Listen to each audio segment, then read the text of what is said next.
right, what's happening, everybody? We're going to jump right into these current events. This week has been wild. These last 2 weeks have been crazy wild. So let's start locally first. First thing we're going to talk about is these damn speed cameras on Broad Street. From like 69th Ave all the way down to the stadium, you got these speed cameras, 25 miles an hour, or you get $100 or $150, $125 ticket. Do y'all really think that's realistic? First of all, that's been stressing you out because you've been bringing that up a lot lately. It has. That's why I avoid Broad Street. I take 15th Street South, 13th Street North. I don't go on Broad Street. I'm not on Broad Street as much. I know I do drive quicker than 25 miles per hour. You're going to get some tickets. And then thank you for the reminder because I forgot about that. That thing was there, that the speed cameras were there. What you think about that? They get a reminder out first. No, that's done. I know, but I got the reminder, and then I got 2 tickets after that. Oh, so they reminded you your tickets was coming? No, I got the. So he got a reminder first. I got the reminder first, and then I went over to 25, which probably got hit like 35. You know how easy it is to do 35 Yes. miles Right. per hour? Yes. Right. So it's like, kind of like unrealistic. I get why they are doing it. It was a lot of speed, unnecessary speeding on Broad Street. And then Broad Street just seems like where everybody wants to just max out and Right. do their thing. But I don't know. I don't know where the common ground is. I think it's a money grab. This is my idea on it. From a city planning management standpoint, what should have been done is you identify the dangerous intersections where you've had a large amount of the accidents and the time period, do a time study. And I'm sure they did, but parking authority's a scam, man. They just like beating people out of money. But at the end of the day, you do a time study and say, hey, between these hours and these hours, we had accidents at these intersections.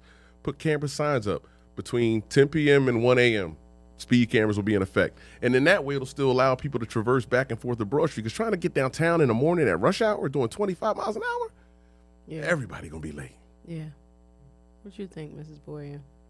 I know it's been some accidents on It Broad has. Street. It has. Like serious accidents. Right. So I'm assuming that I want to hope that's the reason why they slowed down. They traffic. did. So it was a lot of leaving the scenes, a lot of hit and runs. But realistically, if you watch it, those hit and runs have happened in particular intersections or at particular areas. For example, like Broad and Lehigh.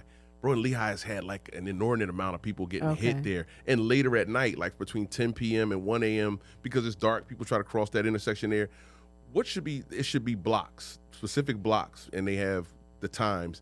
But to make it from sun up to sundown, it's just all day, every day. Yeah. It's a money grab to me, man. Parking authority, and are they putting any of that money back into our schools? You got to run for city council. Listen, man, Shout out to Kiara Johnson. I thought about it. Listen, but I mean, if we have some really, really, significant places that money's getting poured into, like our school system and different things to improve it in our particular neighborhoods, but for them to get that money, we need to know there needs to be a report every year where that money went to. I definitely agree with that. So, I do. That was my number one gripe. That was your number one rant. My number 2 rant is this. Everybody's talking about Pastor Jamal Bryant's wife's dress. Listen, and that pastor, Patrick Wooden, let me tell you something, man. I pull up on him, man. You're not going to sit there on your pulpit on a Sunday. Why is that even a priority for you to talk about in front of your congregation, to talk about another man's wife? I agree. And then to say she looked like a $2 hoe. Whoa. Man, I would have pulled up. Yeah. I'd have pulled up. It'd have been it'd have been a right-handed fellowship, the left-handed fellowship, and I'd have laid hands on him. Yeah, I actually agree. Jim and I was going back and forth a little bit. We had a conversation yesterday about the dress. And what was, I kind of enlightened you a little bit about. You did. It's a lot. That dress is a lot. But it wasn't her skin under that. Now, and she built like but that's what he's going to. Well, wait, he's going to go ahead. He's going to tell you what he arrived to. Some of us are uneducated in this, and I'm one of them. I had to ask my wife. I didn't understand the makeup of the dress. Right. I thought that was her skin. No. Most men will think that that's her skin. Stacy enlightened me a little. Coach Stacy enlightened me a little bit more, and she explained to me that undergarment that's underneath there, when you see it in person, you can tell that is an undergarment. Right. Looking at it on camera, it looked like you skin. Can't. Yeah. You know It's what I mean? the line. It's a part of the dress. Right, it's just part a of the line. Another part of the dress. I do think the extreme that people are going through on social media and other platforms to drag her, I do think that's a bit extreme. It is. And it also helped because I had a dress that was very similar. Yes. I ain't look like her though. She was killing Yeah, it. she built like a brick shit house, so she could put a. Hold on. I'm sorry. I didn't need you to co-sign. I'm I sorry. didn't even finish what I'm I was sorry. saying. You had to watch Okay. you talk about that's I'm wife. sorry. I'm sorry. Yeah, I don't need him to pull up on me. And I look good in my dress too. Thank you very much. Before I even get that all the way out, I did look good in my dress, but I did not look like her. But I had a dress that was similar. But the difference was, and I think we talked about it, is that the design of the Contours dress, of the lines. it wasn't, the lines weren't coming into my middle section. And so we're gonna show the two dresses or whatever. Mine definitely was not like hers, but it still had that same concept. And so I could see why people would think that. But I'm wondering if the conversation more was because it was the pastor's wife. Yeah. I feel like that's what it was. Because if it was anybody else, it wouldn't matter. Right. Right. So I think that because I actually watched a clip of her on Tamron Hall show, and she was saying I was covered. She said she made sure that she was covered up, and she was. She was. She was covered up. But I think a lot of people catch flack because of who they are. But you got to think about pastors are human. And I think that's one of Right. the biggest issues. People making an excuse. This is somebody in one of the comments was like, "This is why I don't go to church." Knock it off. What do they have to Knock do it with off. it? You just Has looking for an nothing to do excuse with not it, to talk, right. not to talk to God. You got a relationship with God. And the thing is, we put too much credence in the man. Yeah. He's not infallible. He's a pastor. His wife looked nice. I think she really looked nice. It was presented was a nice dress. Wasn't nothing hanging out. And she's really a curvaceous sister.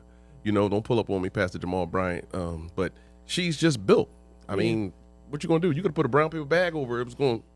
And she's more than a pastor's wife too, right? So she's a doctor, she's Right. a professional, she's a Right. woman. I think she's a pastor. And yes, I think she is Yeah. has to as Yeah. well. Like I mean, in her own right. And but he picked out. Right. He said that he picked out the dress for her. It's if just- I'm correct. It's just folks hating, and I think they think they expect the pastor to be this holier than thou person. That's when the problem lies. Yeah. They're human beings, and Right. they have a right Yeah. to choose and wear whatever they want to wear and present themselves however they want to present, it, and they got to deal with that. Yeah. But it ain't our place to judge that. But folks will find something that they pick about, especially our own people. Yeah. And All right. I agree with Farida. I do believe that it was because of her role Right. that's why that was such a big deal. But all right, that's Nah, this is the Another last one one, man. in This is a tragedy that JJ's happened rant. early yesterday morning, out in Minneapolis, where that young lady was shot and killed by an ICE agent.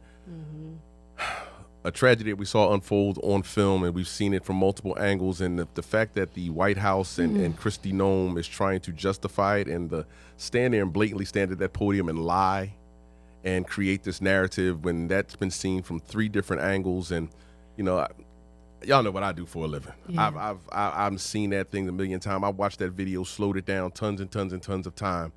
He just wanted to shoot someone, and I'm sure it's going to come out if the medical examiner has not come out with the autopsy, but the angle of those rounds are going to come in through her right side, because those last couple rounds went through the driver's side. No doubt in my mind, they went through the driver's side window. He was not in danger, and if you see the full video, she was there and she had waved that first SUV through, and she had waved the ICE agents in a pickup truck to go through. And it was that point that they put it in park and jumped out and went to her truck.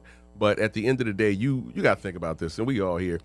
Some masked dudes, I don't care who you are, you jump out of a car with masks on and you got guns, you're not going to be like, you're going to be nervous. You're going to do whatever. But she was not intentionally trying to weaponize her vehicle like Kristi Noem was trying to paint the picture of. And what is driving me crazy is the White House gave $5 million to the family of the chick that basically crashed the Capitol on January 6th and was shot by a Capitol police officer. They gave her family $5 million. But Kristi Noem goes on film yesterday and labels this woman a domestic terrorist.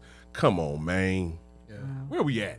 Is this where we at, America? that's the question. Where are we at? So, yeah. So keep that lady in her prayers. She's a mother of 3, Yeah. married, had just dropped her kid off at school. What would have happened if she still had her kid in the car? Right. So I'm hoping that the Hennepin County DA charges them, and there's nothing that the White House could do about it because they charge her on local. If he charged him in the county, the feds cannot intervene. He can't get a pardon. He can't get anything. And I hope that's what happens. And it really unnerved me because my daughter's in Minneapolis. My daughter's in Minneapolis. So I have to be on the phone with her every day, baby. Be careful when you're coming and going. Go right to work. Bring your behind back home. If this happens, this is what you do. And I got to worry about that. So now my heart is but Yeah. we're in a weird place. We got elections coming up, people. Make sure you get out there and vote. Don't sit there and sit on your hands and complain That's and talk right. shit That's and right. say, I want this and I want that, but then you go time to vote and you don't go to the voting booth. That's right. We can make some change. We can make some shifts.